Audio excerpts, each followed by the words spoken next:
Mpenzi msikilizaji wa Mtungi Simulizi, hii ni sehemu ya 5 ya simulizi yetu hii.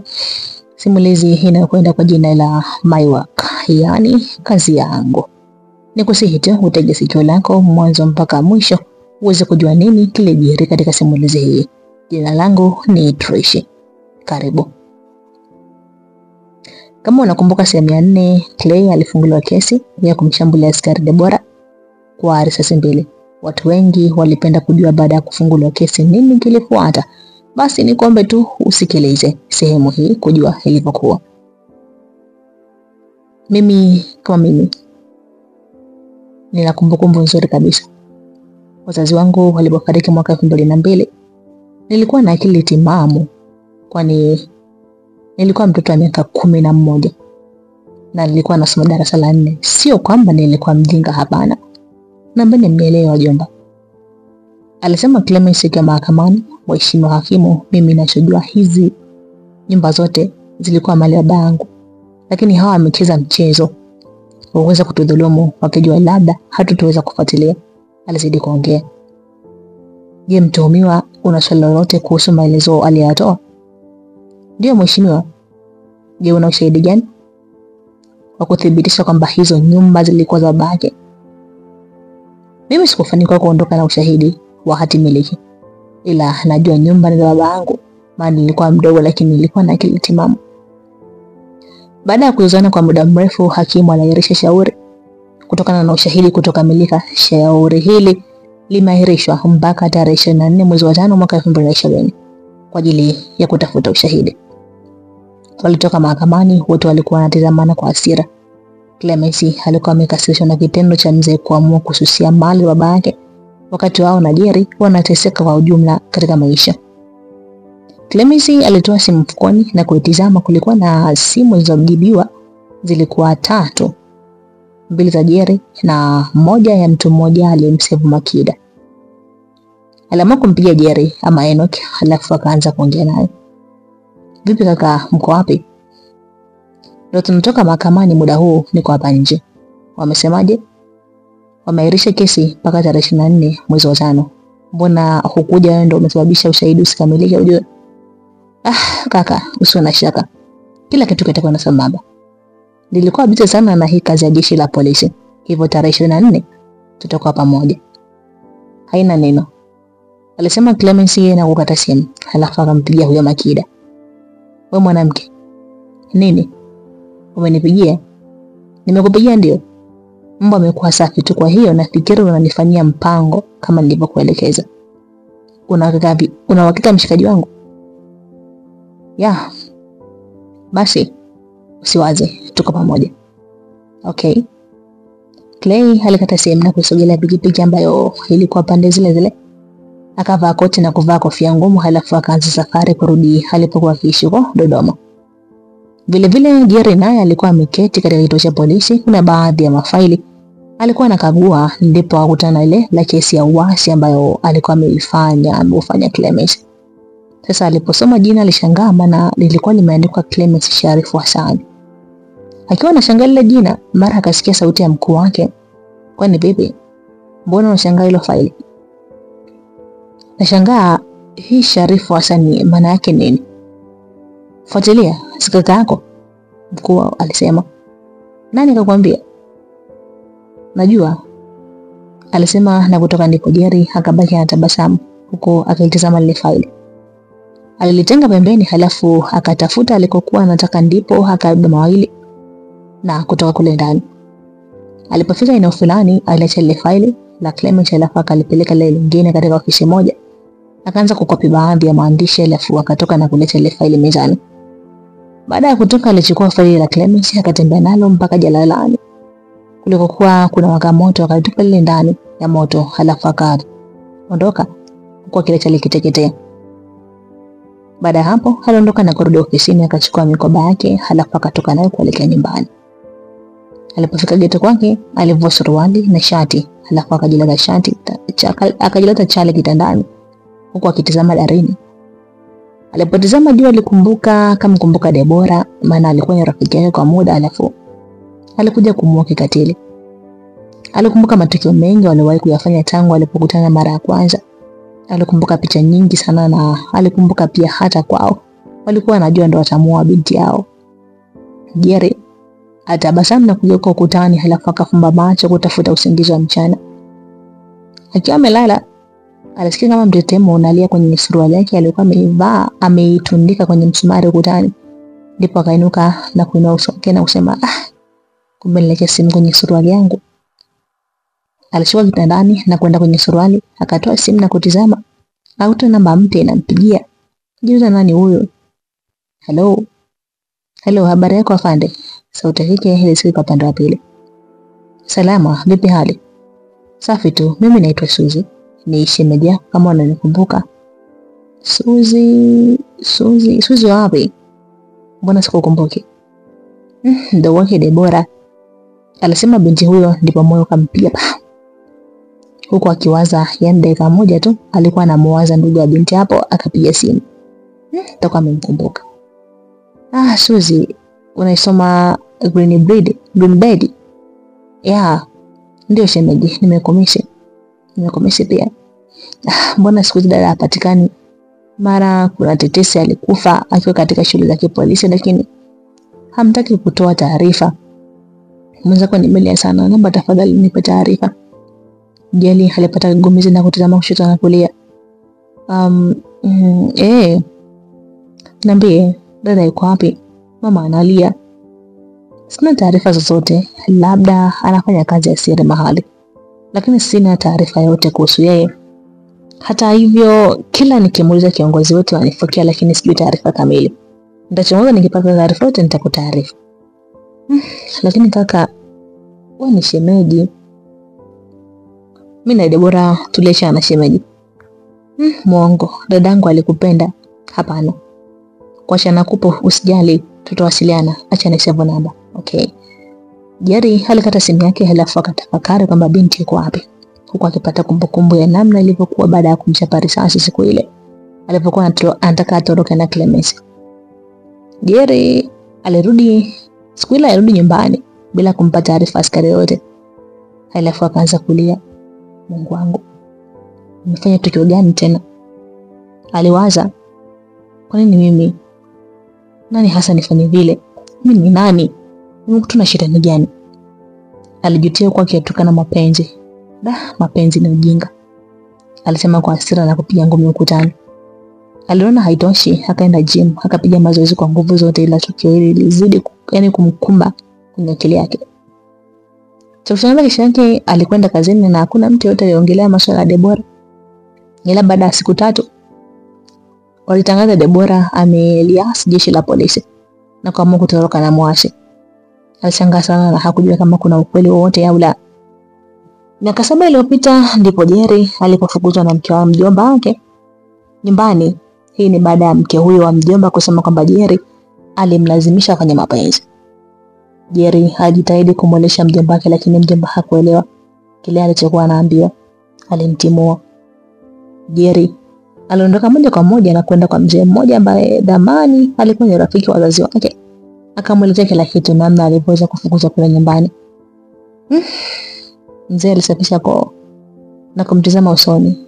Jerry, kwani ulimtaka mapenzi kweli? Akamwambia hapana, alitumia njia tu kunifukuza. Pole sana. Vipi, umefika katika ile nyumba ya marehemu babako? Hapana, wala sikumbuki ilipo. Alafu mjomba aliniambia ameshabomolewa ili kupisha ujenzi wa barabara. Muongo.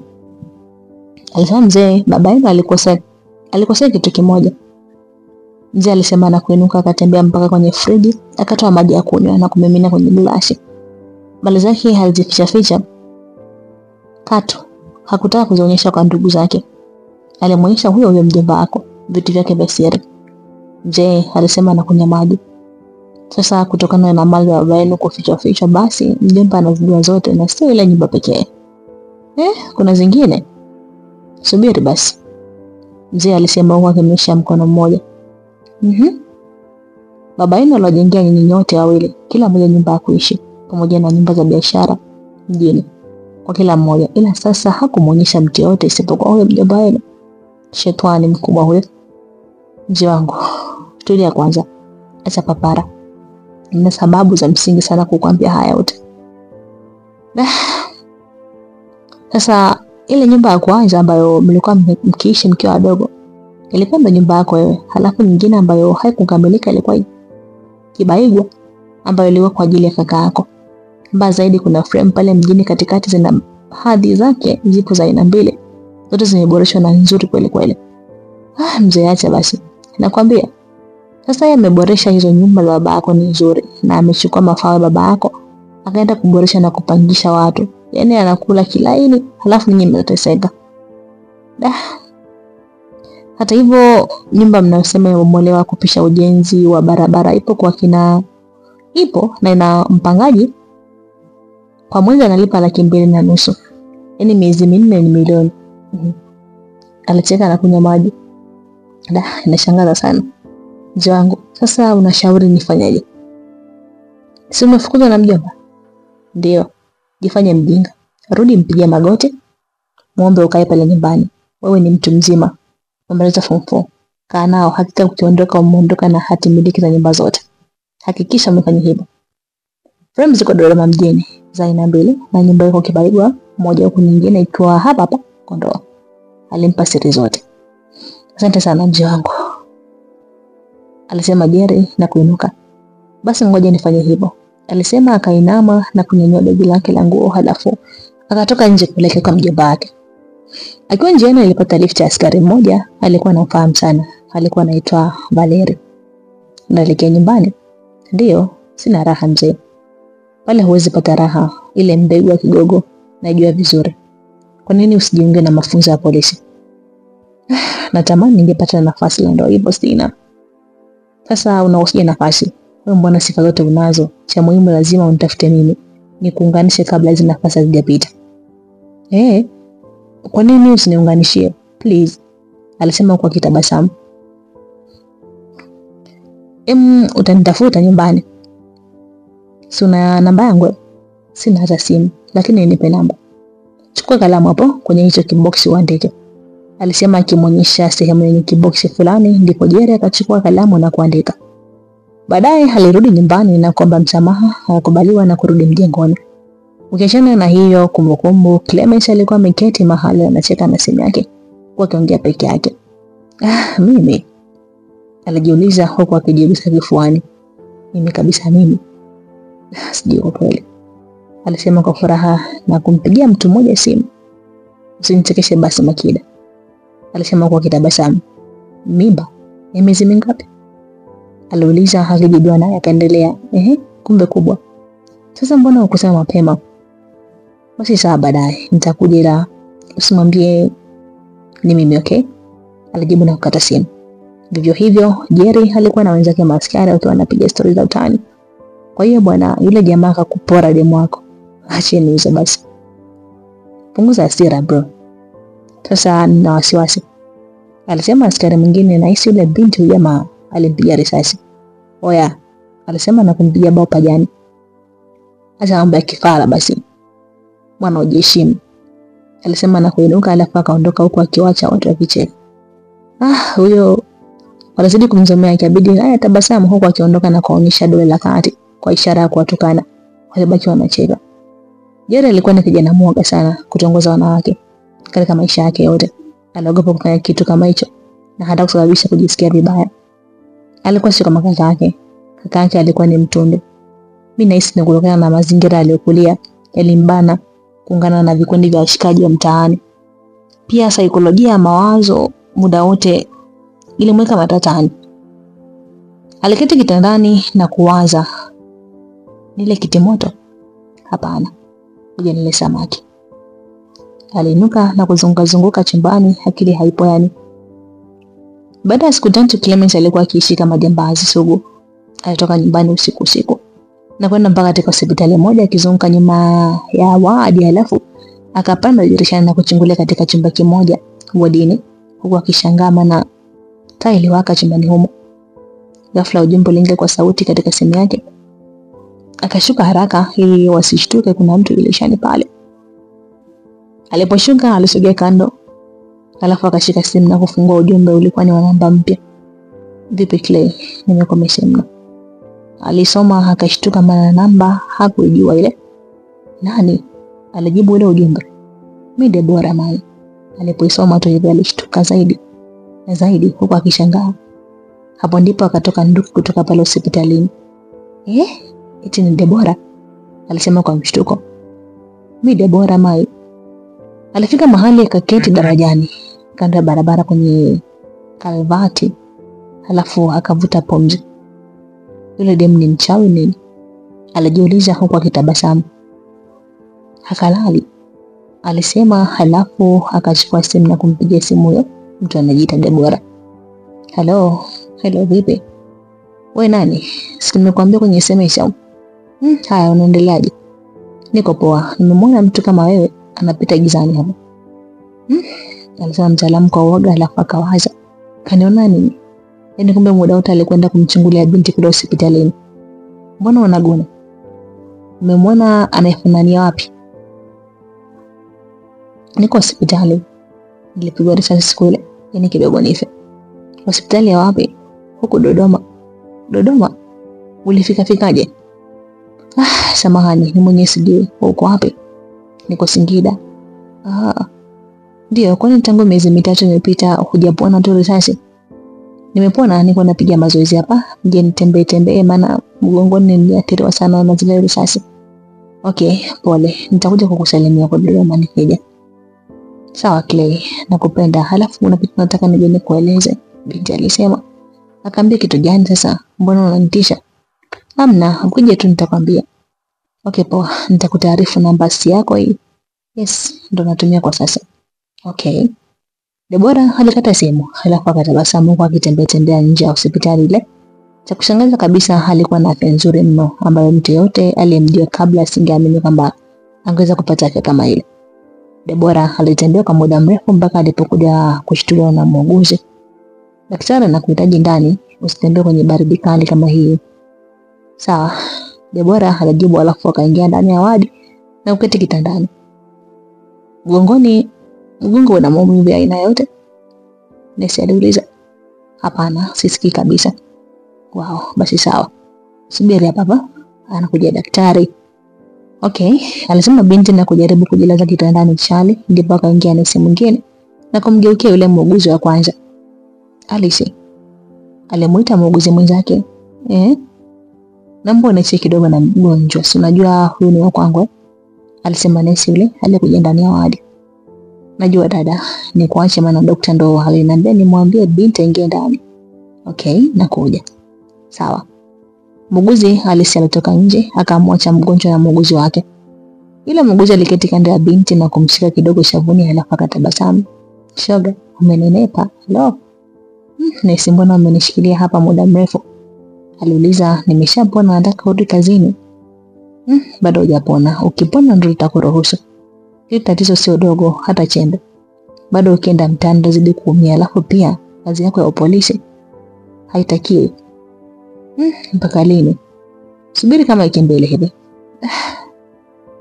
Kwani huko nifikishwaje? Mbona Arusha kuna hospitali kubwa tu? Ningepelekwa hata Moshi KCMC. Mbona nimeleta huko? Usijali bwana, hayo mawazo machache sana. Alisema yule nesi na kupakia simu. Kwa wapi? Sauti ya kiume ilisikika upande wa pili. Niko kazini. Okay, njoo barabarani. Okay. Nesi aliinuka hata kuondoka, ila Debora akamvuta mkono kwa nguvu na kumtizama kwa makini. Walitizamana kwa sekunde kadhaa usoni, ndipo nesi akasema, niache niende. No, Damaki. Niambie kwanza. Nini? Kwa nini unanihudumia kwa kiasi kikubwa hivi? Nini kakutuma? Au ni nani? Ngoja nikirudi nitakupa. Alisema huku akirusha, lakini ghafla Debora alimrukia mazoezi yake, alafu akamgiza na kumkaba shingoni. Nieleze, wewe ni nani? Nitakuwa sasa hivi. Alisema kwa hasira Debora, lakini ghafla alijikuta ndo yuko chini. Ameshageuza kumbe binti na yule nesi sio mtu wa kawaida. Alimkaba kwa Debora kabaki anatetemeka. Acha ufala, una mimba. Ukiharibu utalipa gharama. Alafu siku nyingine usijaribu kunipima. Mimi sio level yako. Alisema kwa hasira, alafu akainuka na kumfunika vizuri kwa kitabasamu. kaa hapo, narudi sawa. Alisema na kugeuka akaondoka moja kwa moja, huku akimwacha Debora akinywea, anaogopa na anatetemeka, ni hakuamini.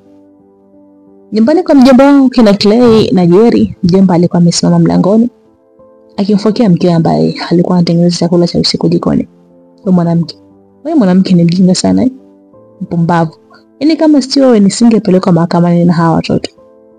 Lakini mimi tulia kenge wewe. Kama hujafanya hivyo nipe hati miliki za nyumba. Unafikiri mimi na ushahidi gani hapa nyumbani kama sio uniletea matatizo tu mbwa wewe? Alianza kumfokea kwa nguvu sana. Sijui zimechukuliwa lini. Najuta kukukabidhi mume wangu. Alita kwa unyenyekevu huku akitoka jikoni na kumfuata pale mlangoni. Akawa anaongea kwa nyuma yake. Ni miaka 3 imepita sasa. Hizo hati miliki zimepotea humo ndani. Sasa mimi jamani nafikiri sipendi hizo mali. Sasa kwa nini ulimpa Jerry? Hapana. Sijampa, nahisi aliiba mume wangu. Sasa wewe unaelewa kabisa kama maliza kwao. Halafu kaika sehemu rahisi kuonekana. Una akili kweli wewe? Nisamehe mume wangu. Baada ya wiki moja Enoch ya Majeri alikuwa na saini ya kwamba atakuwa na likizo fupi ya wiki 2. Hata kapo katika majukumu yake ya askari. Alisaini halafu akatoka nje huku ameshikilia karatasi, anazipitia kwa makini kile kilichoandikwa. Sawa, alisema kwa sauti ndogo, halafu akafuata maskari wenzake na kuongea nao kidogo, ndipo akatoka nduki kuelekea kwenye pikipiki yake. Oi Sudi, alimuita askari mwenzake, alikuwa amesimama mbali kidogo akiongea na maskari wengine. Twenzetu basi mzee, aliongea kuonesha yuko hiari, yani yuko hari. Okay, Masudi alisema na kumwahi kwa haraka, akapanda kwenye pikipiki na kuondoka pamoja. Walipofika kwa Jerry, alijiandaa na kuondoka kwa haraka kuelekea kituo cha mabasi. Ilikuwa ni saa 4 asubuhi na ndipo Masudi aliporudi na pikipiki ya Jerry. Na Jerry akaondoka na basi kuelekea mkoa mwingine. Ikiwa ni majira ya usiku saa 2, Jerry alikuwa ameshafika mkoani Dodoma. Na muda huo alikuwa hotelini yeye na kaka yake akipiga hadithi 2-3. Jerry, Claire alita Enoch alina uso na kumtazama. Samahani sana. Kwa nini bro? Jerry aliuliza.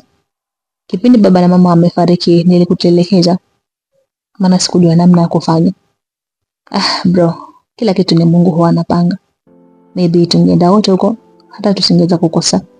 Hata tungeweza kukosa kwa kutupokea, lakini kwa kuwa ulikuwa mwenyewe ulipata kukupokea na hatimaye tumekutana tena leo. Inaniuma sana. Pole, vipi lakini mbona ulishuhudia kitu fulani hivi? Nilishuhudia kitu fulani hivi. Kitu gani? Jerry alivuta pumzi alafu akabuya kinywaji na kuendelea. Sharifu Hasani ni nani? Jerry alimuuliza mwenzake. Kwa nini? Nilipata kitambulisho chako cha kura kwa askari mmoja hivi, kimeandikwa Clemens Enoch Mwaja. Lakini kila nilipofuatilia jina la kwenye mafaili ya kesi nilikutana na jina la Clemens Sharifu Hasani. Polisi mna kazi sana. But Sharifu Hasani ni mzee alinilea tangu wazazi walipofariki. Alinisomesha aidha kanipa kila kitu. Lakini mbona wewe umeamua kuwa muasi? Sababu zipo nyingi. Mfano ukosefu wa ajira. Pia nilifanya vile nitaka hela nyingi niweze kukupata. Okay bro, sawa. Umesema likizo nipewa wiki ngapi? 2. Basi sawa. Ila siku ya shauri mahakamani itakuwa haijafika. Jali bro, usiogope. Tumeshashinda kesi. Uhakika? Yep. Sawa. Sasa Claire alitoa simu yake mfukoni akasoma ujumbe fulani, ndipo akatabasamu na kumtizama mdogo wake. Nataka nikufanyie surprise. Nataka nikupeleke ukamwone mtu mmoja muhimu sana. Mtu gani? Wewe utamuona, alisema Claire huku akitabasamu. Jerry na kaka yake Claire walitembea mpaka katika eneo ambalo lilikuwa sio mbali sana kutoka hotelini. Eneo hilo lilikuwa ni pale mjini Dodoma na kulikuwa ni hospitali ilipokuwa amelazwa binti Debora. Alipofika katika geti la hospitali, alimpigia simu Makida ambaye alikuwa ni nesi maalum kwa kumlinda binti na alimpa salamu. Uko wapi wewe mtoto? Niko nje ya hospitali. Upande gani? Mbona nipo kwenye geti la hospitali? Nakuja hapo, alisema Makida. Poa. Clay aliongea na kukata simu, alafu akamtizama mdogo wake. Ni nani? Wewe subiri. Baada ya dakika kadhaa Makida alifika pale, alikuwa amevalia nguo za mazoezi. Alionekana alitoka tizi. Muda huo akampa tano Clay, halafu akamgeukia Jerry. Vipi?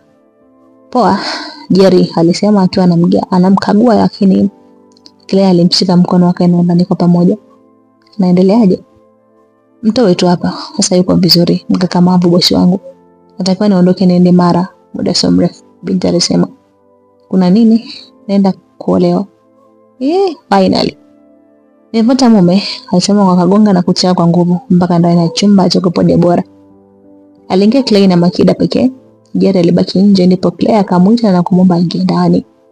Kwani wewe nani? Makida aliuliza. Ni mdogo wangu, nilikwambia atakuja, alisema Clay. Alisema binti na kumtazama Jerry akiingia ndani ya chumba kile. Alipofika ndani, alimkuta Debora amejilaza kitandani. Kwa ufupi, Debora alishtuka sana, maana alikuwa hajawahi kumwona Jerry wala Clay pale ndani tangu alipozinduka. Clay, Enoch, alitoka mshangao na kuinuka, alafu akataka kushuka akawakumbatie. Tulia wewe, Makida alisema huku akimzuia, lakini Clay alitabasamu. Mwache, usimzuie. Jerry alibaki akimkumbatia. Cha kushangaza kabisa, Debora alipopata nafasi ya kukumbatiwa alimwahi kwanza Jerry, yani Enoch, na kumkumbatia kabla hata Clay. Enoch, nimekumisi jamani, alisema kwa msisimko huku akimshika vizuri. Debora, unajua Enoch alishangaa na kumwachia akamtizama machoni huku akimkagua kama ni yeye kweli. Debora alimuita tena. Nisamehe, alisema binti. Kwa hivyo Clay alimvuta na kumshika akamtizama usoni. Ina maana mimi hujaniona au hujanimisi? Alimuuliza kwa hisia alizanganyika nao hivyo. Nimekumisi pia. Mpaka nikuulize ndo unakumbuka kwamba umenimisi? Alimuuliza, lakini Debora kwa haraka alikuwa anamtizama Enoch na anataka amkumbatie haraka sana. Clay alisema huku akiwa na aibu. Enoch, umekuja kunichukua? Nataka turudi kazini. Nimwamisi marafiki zangu, alisema, lakini Jerry alibaki akimshangaa bila kujua afanye nini. Makida na Clay walitizamana. Wakaja kuna tatizo hapo. Wakawa wanataka kumjua, lakini ghafla binti alipata kichefuchefu na kutoka na kimbile chooni kutapika. Jerry alimtizama kakake. Bro, alisema Enoch, ndipo Clay akamgeukia kumsikiza na Jerry akaendelea. Vipi? Tulimwokoaje? Na hiyo mimba ni ya kwako? Jerry aliuliza. Clay alicheka na kumsogelea. Nampenda sana, ila tangu apigwe risasi na wale maskari basi amekuwa akilini haiko sawa kabisa. Wewe sasa vipi? Nimemweka hapa hospitalini na Musuli kwa ajili ya kutengeneza kisaikolojia. Kumtengeneza kisaikolojia, maana ana mimba yangu. Sawa. Alisema Jerry kisha kutoka nje. Walipokuwa nje alimsubiri binti arudi, ndipo binti akabaki ameweka mikono katika mifuko ya koti na kumtizama Clay. Clay tabasamu. Debora, unapenda sana, umenenepa vizuri, vipi hali yako? Niko poa, umetoka wapi huko? Alimuuliza. Bila kusalimia, nataka kuondoka na wewe. Hapana, msiende na wewe, alisema binti. Kwa nini? Basi tu. Jerry, nani Enoch tena naye? Ndio. Okay, niwache basi, Clay alisema na kuondoka akiwa na hasira.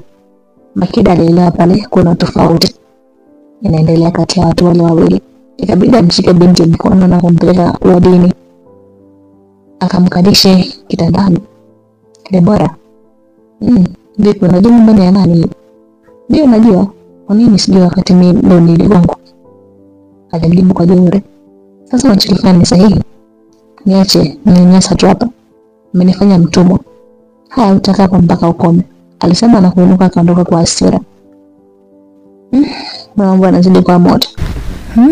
Mbona hatari hii? Kesho yake asubuhi saa 12:15 aliamka Clay. Akawa anakwenda kupiga mazoezi. Alipowasha taa hivi alishuhudia shuka lilokuwa amejifunika mdogo wake Jerry lilikuwa limechafuka damu na walala kitanda kimoja usiku huu. Clay alishtuka na kumsogelea. Akamshika akavuta ile shuka akaitizama vizuri. Jerry, nini? aliuliza Jerry akitoka usingizini. Umeumia? Alimuuliza huku akimkagua. Cha kushangaza Claire aliona mguu umefungwa na kitambaa na ulikuwa na vidonda kadha wa kadha. Alizidi kumkagua akagundua mwili umeumia sana na vidonda vilionekana sio vya muda mrefu. Jerry alimuuliza na kumtazama usoni. Akakutana na nundu kubwa juu ya jicho la kulia. Wewe, umepigwa nini?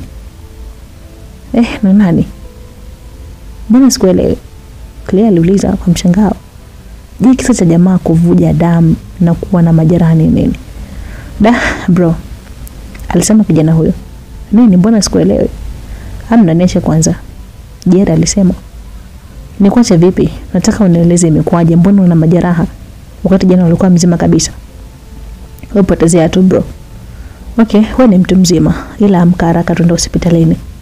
Hospitalini? Wapi? Twende katika hospitali ile ambayo Deborah yupo. Kuna huduma nzuri sana pale. Kule? Hapana kaka, siendi. Uende? Nimwache ufala wewe. Alisema Claire na kusogea akachukua simu yake, akaiwasha na kutoa password. Alipotoa nywila tu, alikutana na jumbe 8 kutoka kwa Makida. Claire, uko wapi? Umeshalala? Amka, kuna hatari sana huko.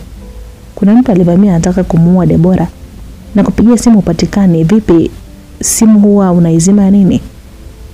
Kaa makini. Kuna watu wanakufuatilia. Wewe? Okay. Aliposema haraka alimpigia Makida lakini hakupokea simu. Claire alichanganyikiwa na kumtumia ujumbe uko wapi. Alisema na kuwahi suruali akavaa na kutoa shilingi 10,000 akamtupia Enoki. Utaenda hospitalini. Alisema kwa haraka alafu akavaa t-shirt na kutoka nje. Alipofika njiani tu alichukua pikipiki na kuondoka nayo. Moja kwa moja akaenda nayo hadi hospitalini. Alipofika hospitalini alimkuta Makida akiwa amenuna ameketi kwenye kiti cha mapokezi. Vipi Maki? Alisema kwa hisia huko akihema. Wewe unazingua rafiki yangu. Sasa unazima simu ya nini? Makida aliongea kwa hasira. Sorry, sikuzima simu ila tu niliamka nikakuta ni imezimika. Sijui tatizo ni nini. Sasa sikia, inabidi udemo muondoe hapa. Kuna watu wanamuenda. Watu gani? Jana niko nje usiku na chati na bibi wangu. Ghafla nikahisi kuna mtu ndani. Ghafla nikahisi kuna mtu ndani ya wodi. Nikaondoka na kuingia ndani. Nilipoingia tu ndani hivi, nilikutana uso kwa uso na muuaji mmoja ambaye alivaa maski nyeusi usoni na kichwani, mrefu na mwembamba. Alikuwa anataka amchome sindano Deborah, sijui kwa nini. Acha utani basi. Acha ufala Claire. Mimi nautana na wewe. Hebu nisikilize basi. Alisema kwa hasira binti huyo ambaye naye alikuwa chini ya waasi kabla. Niambie basi. Nimepambana naye kidogo nimuue, ila alifanikiwa kutoroka. Claire kwa haraka alihisi kitu. Akaanza kumuhisi mdogo wake vibaya, ndipo akamsogelea kwa karibu Makida na kumuuliza, unahisi ulimwachia majeraha mtu huyo? Mengi, lakini anaonekana mwenye mazoezi makali, ndio maana nilishindwa kumvua maski. Wait. Claire aliondoka pale na kwenda mpaka ndani ya wadi ya binti. Akamkuta akampigia magoti akiwa amejilaza kitandani. Mke wangu. Nilijua tu ni wewe. Umenika hapa Claire. Alisema Deborah na kunyanyua mkono akamweka shavuni Claire.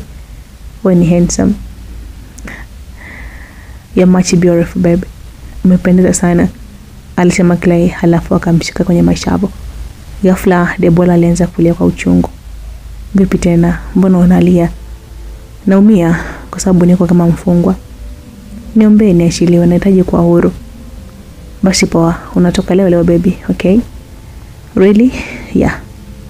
Claire aliinuka na kutembea chumbani halafu akatoka nje na kumwaga Makida. Baada ya dakika kadhaa alifika alipokuwa akiishi. Alikuwa amemwacha mdogo wake Jerry na alifunga mlango halafu akafungua na kuingia ndani. Alipofika ndani hakumkuta Jerry, zaidi alikuta hati miliki ya nyumba moja ikiwa pale kitandani. Alitizama na kushangaa. Alipomaliza kuangalia alimpigia simu Jerry, hapatikani. Kaenda wapi tena? Alijiuliza huku akishika kiuno na kujaribu kupiga tena, bado haipatikani. Claire akiwa anazidi kwa pale alipata jibu la haraka kwamba lazima Enoki anahusika kwa kiasi kikubwa kuhusiana na kutaka kumuua Deborah. Kwa nini anafanya hivi lakini? Clay alijiuliza huku akishika kiuno na kutazama pembeni. Mezani kuna open, ndo akakumbuka kunywa soda kwenye friji. Akafungua na kufunua soda akanywa haraka haraka asubuhi ile. Baada ya muda aliondoka na kwenda hospitalini kumchukua Deborah ili arudi naye nyumbani. Walirudi wote watatu, yani Deborah, Makida pamoja na Clay. Makida, asante sana, alisema Clay. Usijali, mimi naondoka Dodoma usiku sio, yani siku sio nyingi, nitawamisi. Kweli? Ndio. Nawatakieni kila la heri. Najua mtaishi pamoja. Asante dada. Poa. Alipofika nyumbani, Makida aliwaacha yeye akarudi nyumbani kwake alipokuwa akiishi. Huku nyuma aliacha mjadala mkubwa kati ya Deborah na Clay. Clemens, niambie, Enoki yuko wapi?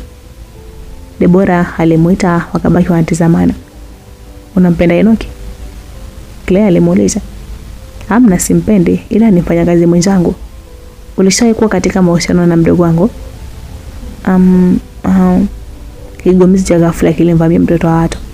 Niambie, unasema za nini? Ushawahi kudate na Jerry?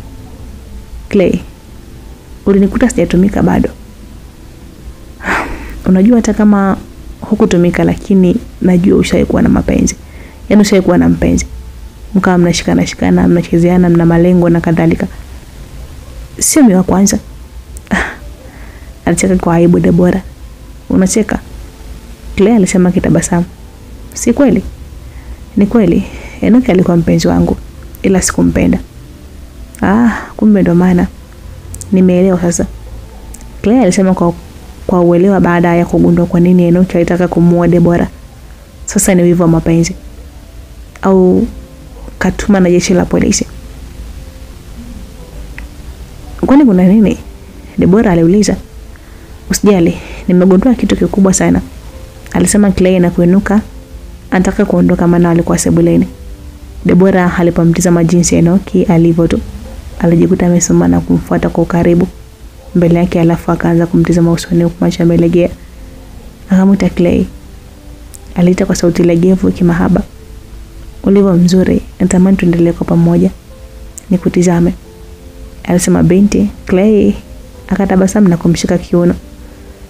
Usinishike hivyo bwana, alisema binti huku akimsogelea na kumkumbatia. Halafu akamsogezea mdomo na kumpa mate. Clay mwenyewe alikuwa na muda hajaiona kitu hiyo.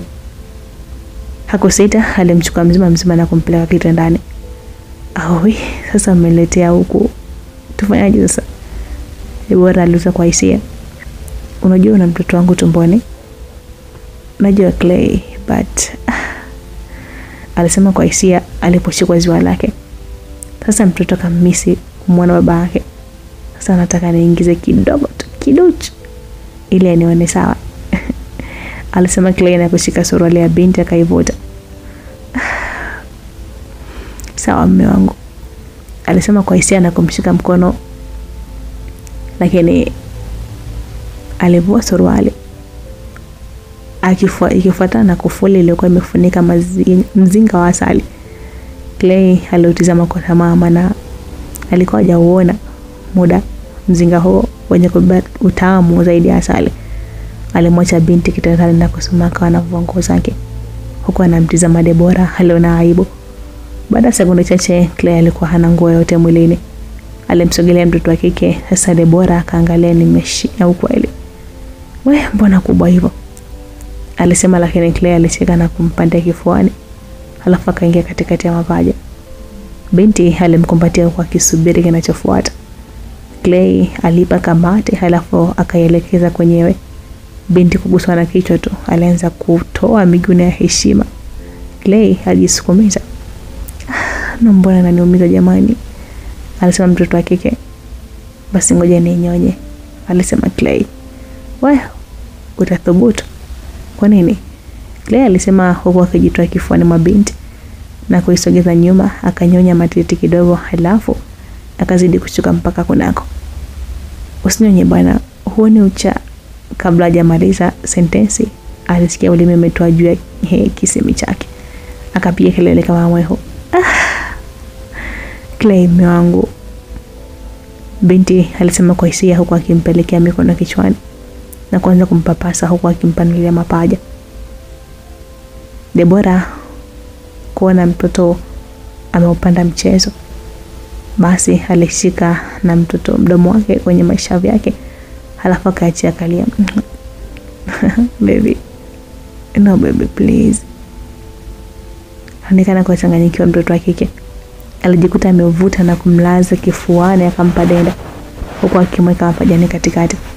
Mashine ya Clemence ilitoa kwenyewe mzigoni na kujaribu kuitafuta shimo yake, lakini ikashindwa. Ilibidi Clay aishike na kuilengesha. Unaambia kwa jinsi palivyokuwa pameloa, iliingia yote mpaka mwisho. Clay alisema kwa hisia huku akiachia ulimi na kulegea mwili mzima kwa utamu. Alikuwa akihusika kutoka mwamba yule Clay. Clay alianza kuchochea taratibu huku akimuuliza maswali ya kizushi. Unajisikiaje mke wangu? Nasikia utamu mume wangu, alisema kwa hisia mtoto wa kike. Kweli? Ya mume wangu. Baby, I missed you. Tamu mume wangu, alipiga kelele za utamu mtoto wa kike. Mtoto wetu uko tumboni anaiona mke wangu. Acha aione tu mume wangu, maana ni tamu sana. So nisichomoe baby. No please baby. Ukichomoa mimi sitokojoa baby. Nataka nikojoe nayo nikojolee. Baby. Alipiga kelele za mbwa mwitu mtoto yule. Yani ilikuwa ni raha mwendo mdundo. Utamu ulikolea mpaka wakakojozana. Deborah alilia kwa utamu. Umesikia raha? Ndio, umenikojolea Clay. Nikipata mtoto handsome kama wewe nitafurahi. Sijali hani. Baada ya kufanya jambo hilo la kusisimua, walioga, halafu Clay alitoka nje. Akatafuta chochote kitu cha kuja kumpigia mgeni wake. Lakini Clay hakufika mbali. Jerry au bwana Enoki aliingia ndani kwake na kumkuta Deborah amejimoya moya kitandani. Baada ya kufanya jambo hilo, kwa kuwa Deborah alikuwa amejigeuza upande mwingine, aligeuka kimahaba akijua Clay karudi, ila alipotazama hivi ni Enoki amejaa mabandaji usoni. Alisema kwa mshangao. Enoki aliita kwa kitabasamu na kuketi vizuri kwenye kochi. Deborah, niambie jamani Enoki, umekuwa na nini? Mbona unavitambaa kila kona? Wewe ndio sababu ya mimi kupigwa kiasi hiki, alisema huku akimsogelea sura, kaikunja kwa hasira. Kivipi? Kakako alikupiga kwa sababu yangu? I swear, tunaenda Arusha na utafungwa kifungo kibaya sana Deborah. Kwani sasa Enoki, kwani nimekosea nini? Deborah, mimi nimetumia pesa zangu nyingi kukufanya uwe na maisha safi. Nimepoteza muda mwingi kukutengeneza maisha yako, halafu unakuja kutoka na huyu fala. Sikubali tena. Mimi napiga mimi kwa sababu yako, alisema kwa hasira huku machozi yake mtoka. Deborah, jiandae tuondoke. Twende wapi? Mimi nina mimba hapa, alisema huku akiwa anainuka Deborah. Kibao kilitoa usoni mwa Deborah. Akaona nyota. Enoki, unanipiga? Acha ufala wewe. Unajua kitu kinatokea hapa? Unajua ambacho kimenileta hapa? Ni wewe fala. Siwezi kubali walewe na huyo mwasi wa nchi, alisema na kumvuta mkono, halafu akawa anataka kuondoka naye kwa nguvu. Niachie Enoki, binti alisema kwa hasira, ila ghafla mtaalamu akachomoa bastola na kumnyoshea. Twende. Kulingana na maumivu ya risasi ambayo binti alishapata kipindi cha nyuma, yani Enoki alivomshikia tu bastola, binti ajisikia shoti mwili mzima. Alinyanyua mikono kwa ishara ya kusalenda, ila ghafla wakasikia mchakacho, yani hatua za mtu anakuja.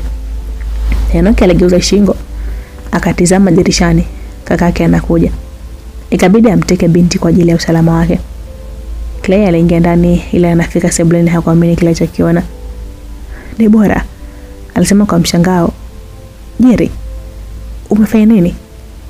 Bro, kwa usalama wako, ondoka. Huyu ni mwasi kama wewe ulivyo. Niko hapa kwa ajili ya kumpeleka katika kituo cha polisi. Nimeagizwa.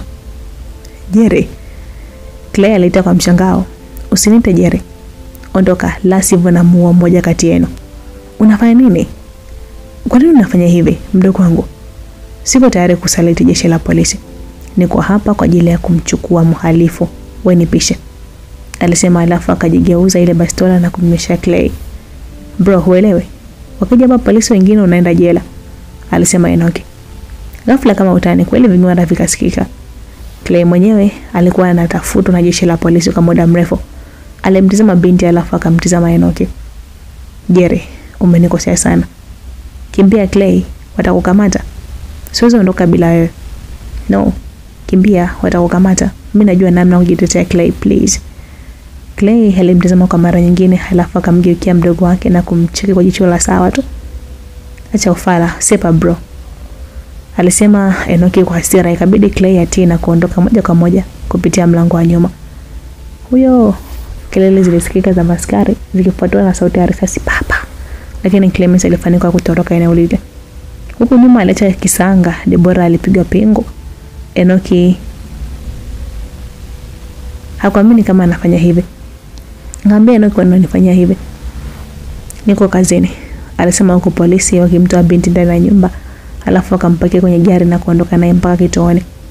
Hii iliacha taharuki kwa majirani, maana hawakujua nini kilisababisha kutokea na kwa zile vurugu. Walimshoka Sero kwa ajili ya mahojiano zaidi. Enoki alikuwa anafanya hivi kwa sababu ya wivu wa mapenzi juu ya binti. Hata hivyo, Clay alifanikiwa kukimbia mpaka kwa Makida na kugonga mlango kwa fujo. Makida, Make, aliita wakigonga mlango ngongo. Nani bwana mnisumbua? Mimi Clemens. Clemens? Ndio, nifungulie haraka. Ilibidi Makida amfungulie na jamaa aliingia ndani huko akihema sana na jasho lilimtirika katika sehemu zote za mwili. Clay, vipi? Umekuja umemkamata Deborah. Kina nani? Askari. Kivipi? Kwa nani kawashtulia? Mdogo wangu Jerry. Jerry? Ndio, kidogo anishuti kwa risasi. So nyumbani mmemwacha nani? Sijui kama kuna mtu. Nimemwacha polisi, naomba uende kanisaidia kuangalia. Sikiliza mdogo wangu. Ndo alivamia Deborah usiku wa jana umepigana naye. Nini? Ndio, anaiba mapenzi, kumbe alishaikuwa naye. Clemens, fanya hivyo, tutaongea zaidi. Makida alichukua simu yake halafu akatoka kama mtu anakwenda kumtembelea rafiki yake. Ndipo akaenda mpaka katika chumba alichokuwa amepanga Clemens. Alipofika pale nyumbani kulikuwa kumefungwa milango yote na vizuri. Ilibidi amsogelee. Sasa polisi watakuwa wameondoka na funguo, aliwaza Makida. Alijaribu kusimama na kuchungulia ndani ya nyumba kupitia dirishani ila hakuona chochote. Ndipo jirani mmoja akamuita, "We dada." Alisema jirani huyo ambaye alikuwa ni mzee wa makamo kidogo. "Shikamoo." "Maraba," mzee aliitika. "Samahani na kuomba." Mzee alisema na kuangalia kule na huko. Makida alichukua hatua na kumsogelea mzee akamsikiliza. "Shikamoo mzee wangu." Alimwamkia kwa mara nyingine tena. "Maraba, vipi, unamtafuta nani?" Kuna rafiki yangu anaishi hapa, nimekuja kumuona." Huyu kijana Sharobaro?" "Ndio, yuko wapi? Maana kuna muda alinitafuta akaniambia nifike nyumbani. Kuna matatizo nimsaidie." Wamesomba wote na polisi hapa. Mimi kama msimamizi wa nyumba hizi zote wapangaji nimeshangaa. Nijua labda utanipa siri." "Hapana mzee, vipi ufunguo?" "Umeondoka nao maskari." Asante mzee. Nitakuja muda mwingine," alisema na kuondoka. Usiku saa 7 walinzi wa kituo cha polisi mjini Dodoma walijipanga kila kona. Hata hivyo walikuwa na virungu vyao mkononi. Deborah alikuwa ameketi katikati ya Sero, machozi yanamtoka. Huku mbu akiendelea kumwadhibu mwili wake na kumjinywea damu safi na salama. "Wewe hayo utanifika juu yangu. Kwani lazima niwe naye?" alijiuliza mtoto wa kike kwa uchungu. Ila ghafla akasikia mlio wa risasi akashtuka. Hajakaa vizuri akaona askari mmoja amedondoka karibu kabisa na Sero. Wakiwa na shangaa mwingine akala ya mgongoni, halafu kundi la watu kama 10 hivi likawa limetua ndani ya kituo cha polisi. Halafu mkono ukaanza kutembea. Filimbi inapigwa kidogo tu. Akapigwa na kitako cha bastola, filimbi kadondoka. "What?" alijiuliza Deborah. Mara mlango wa Sero ukashikwa na funguo ikafungua kufuli. Maana funguo alimpora mlinzi mmoja aliyekuwa pale baada ya kumuua. Mtu mmoja akazama ndani na kumshika Deborah. "Tuondoke," alisema kwa sauti ya kunong'oneza. "Hapana," alisema Deborah. "Why? Hebu inuka twende." "No, mnanitafutia matatizo makubwa zaidi. Tafadhali ondokeni mniache." Upande mwingine walipiga kufuli bastola na kuingia ndani, wakachukua funguo wa nyumba ya Clemens halafu akaondoka. Askari wengine wanakuja kufika baada ya lisali moja. Kutazama hivi vijana walikuwa Sero wote wamekimbia. ila Debora peke yake ndiye kabaki ameketi vile vile kwa kusuka miguu kama Muislamu akiwa msikitini anasikiza mawaidha. Mwili wote umewasha maumivu ya kushambuliwa na mbu. "Wewe mshenzi," alisema askari mmoja, "wewe ndio umewaua maskari wote?" Alianza kumpakazia kesi. "Ningeua ningekaa hapa," alijibu kwa jeuri, akala kibao. "Unanijibu hivyo mimi askari? Mimi mwenyewe ni askari na askari mwenzangu alitaka kuniua kisa hivyo mapenzi. Mnalazimisha vipi kupendwa? Nicheni niende nikatafute maisha yangu." Askari alikaa kimya, ndipo Debora akainuka na kutoka nje ya sero. Mlango wa msimamizi wa nyumba alikuwa akiishi Clay uligongwa. "Hodi." Sauti ilisikika nje kidogo. Mzee akashtuka. "Nani wewe?" "Pangaji wako," alisema mtu alisimama mlangoni kwa mzee huyo. "Yupi?" "Clemens." Sauti ilisema, ila ilikuwa ya kike. "Unataka nini? Na mbona unaongea kama mwanamke? Kama unataka kutoa funguo utakuta hapa mwenyewe. Kama unataka kutoa funguo wako utakuta hapa kwenye kitasa asubuhi." Clemens kaamua kuachia chumba. Alisema dada huyo, halafu akaning'iniza juu ya kitasa akaondoka. Alifika kwa Clay, kulikuwa na gari iliyojaa vitu vyote vya Clemens. Akapanda na safari ya kuondoka mjini Dodoma ikapamba moto. Kulipopambazuka asubuhi, Debora alikuwa amefungwa pingu. Akasimama mbele ya mkuu akitoa anahojiwa. "Kwa nini uliasi jeshi la polisi?" aliuliza askari yule mkuu. "Sijaasi." "Sasa kwa nini wanakuita mwasi?" Ni hivyo mapenzi tu afande. Mimi ni askari alafu sijui nilifikaje Dodoma."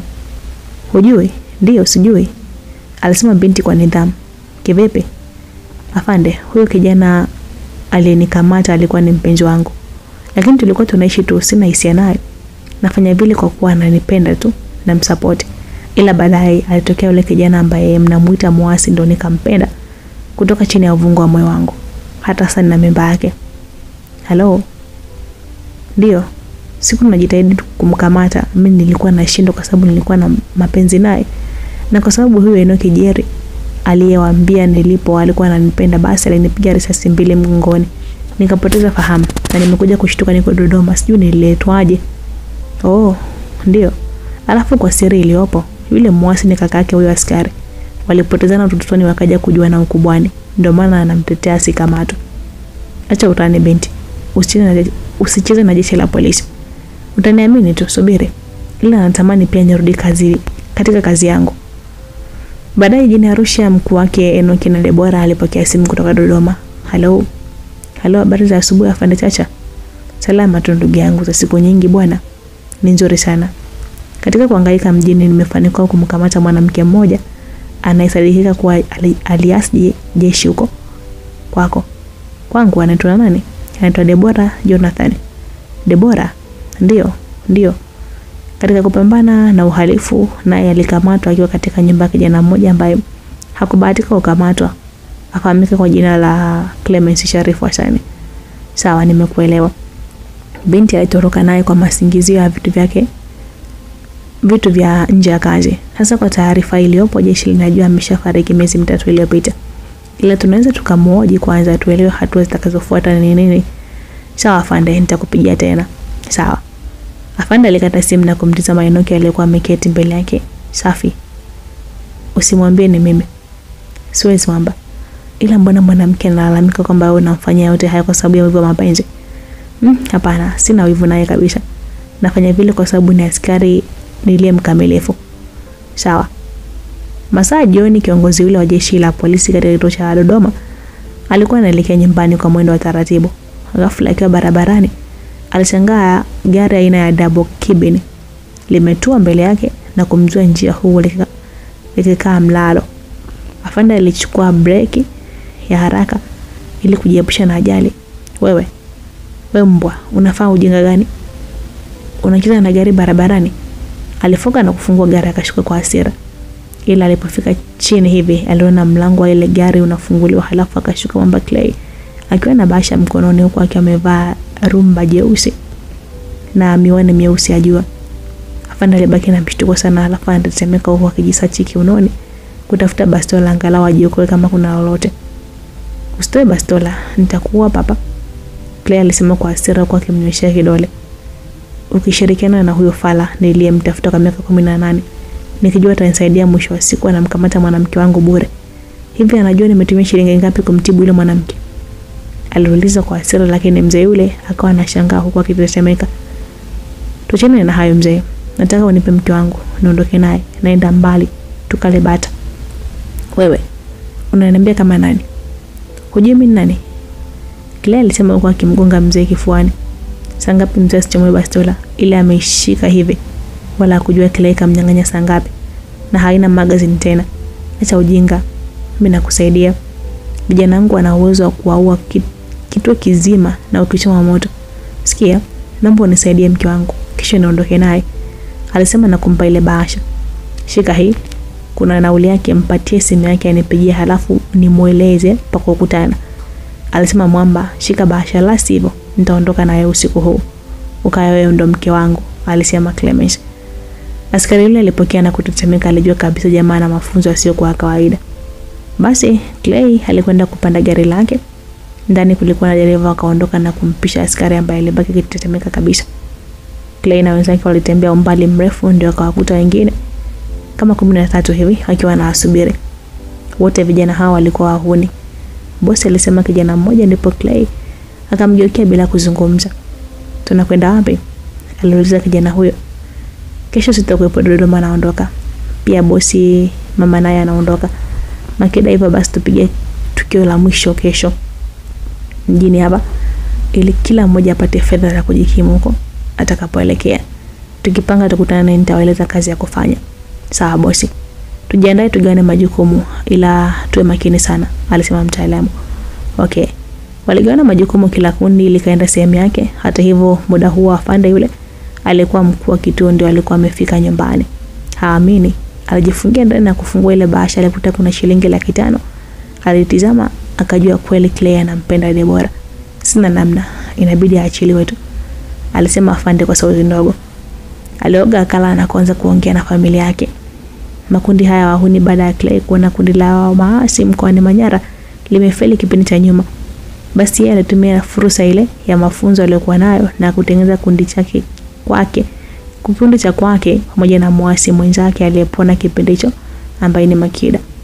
Clemence na Makida walitengeneza kundi la wahuni la kijambazi mkoani Dodoma na hatimaye lihusika katika kazi za uporaji. Siku hiyo waligawana makundi matatu. Walikuwa vijana 15 ambapo waligawana 5 na kuvamia maeneo tofauti ya jijini Dodoma wakifanya uporaji na ujambazi kwa kutumia silaha. Mpaka inafika asubuhi maduka 31 yalivunjwa na kuibwa fedha zilizokuwa na thamani ya shilingi milioni 73 na laki 9. Asubuhi taarifa zilifika polisi na uchunguzi ukaanza kufanyika. Hawa watakuwa ni wale vijana hao na inaonekana ni wengi. Afande aliwaza. Namna kwa kamata ni kuendelea kumshikilia huyo msichana. Sitamwachia, huo ni uoga na sio askari. Aliwaza mkuu wa kituo, ila ghafla akiwa anazidi kuwaza simu ya mezani iliita. Akaifuata na kuipokea. Hello. Una akili Mwakalapala? Aliuliza aliyepiga. Unafanya nini? Mbona nimesubiri sana huyo binti na hajatokea wala simu hajanipigia. Wewe nani? Mbwa wewe. Unauliza mimi nani? Mwachie mke wangu haraka, nikija hapo na choma kituo cha polisi, alisema kwa hasira Clay. Sitamwachia kwa kuwa mmefanya uhalifu mkubwa usiku huu. Tumia akili. Uko karibu na drawer yako hapo. Ya nini? Unataka kujua? Aliuliza askari. Nimeacha kumchukua binti ili nimumwache kwa amani. Sasa fungua drawer yako uone. Afande alitii na kufungua drawer. Nini? Kwenye drawer kuna simu 6, simu janja 4 na simu ndogo za batani 2, alisema Clay. Ndipo afande akahesabu kweli zilikuwa 6. Bado hujanitishia. Sikutishi na kueleza ile ujue kwamba sitoshindwa kumchukua huyo binti hapo kwa kutumia nguvu, ila nimemwacha ile mtoe kwa amani. Amani gani? Tazama ndani ya drawer yako kuna notebook 2 na funguo za aina 4. Huo ukiwa pia na bahasha moja. Umejuaje yote haya jambazi mkubwa wewe? Acha kupaniki. Fungua hiyo notebook yenye jalada la blue, ukurasa wa 3 kutoka mwisho kuna maelezo nimeandika. Alishangaa sana askari, maana hajui kule ndani ya ofisi yake Clay ameingia na kuona vyote vile. Alifanya hivyo na kufunua karatasi hiyo aliyoambiwa, akashangaa kuna maelekezo fulani yaliyoandikwa hivi: funua hicho kikombe hapo kwenye kona nyuma ya mlango. Alishtuka kidogo na kuweka mkono na simu mezani, alafu akaenda kukifuata kikombe kilichokuwa nyuma ya mlango. Kukifunua hivi hakuamini, bomu hili hapa na limetegwa tayari. Mungu wangu, alisema kwa mshtuko, kwa kirudi nyuma kwa uoga. Msikilizaji, unadhani nini kitatokea hapa? Basi tukutane katika sehemu ya 6 ya simulizi yetu pendwa hii tujue nini kilijiri. Asante.